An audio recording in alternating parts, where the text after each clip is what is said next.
swap guys, may makakalaban na pala tayo ditong top global na Sun, and for the first time magagamit natin muli yung top global na Masha natin. At dito guys, ipapakita ko na anong build at emblem ginagamit ko sa paggagamit ng Masha.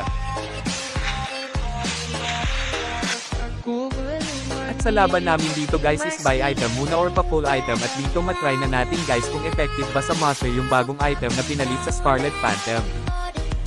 Ito pala yun guys, Great Dragon Spear pala ang tawag dito. First battle namin pala ta, sabayan pala ta guys para matunghayan natin kung bagay ba sa Masha tong bagong item.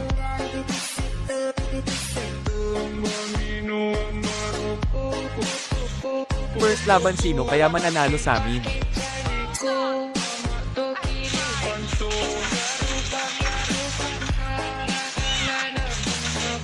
Talo ang Sun, grabe, bagay na bagay talaga sa Masha yung bagong item.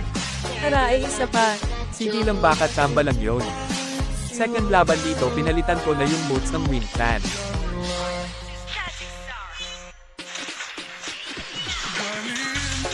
Ako pa din ang panalo, bagay na bagay talaga sa Masha, bagong item, lalo siyang sumaki.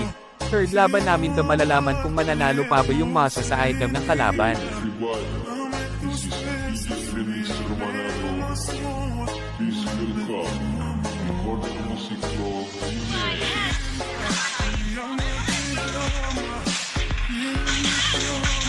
Wala talaga, ang sakit talaga ng bagong item ngayon, bagay sa Masha, di man lang makapatay yung Sun sa sobrang sakit ng damage ng Masha natin.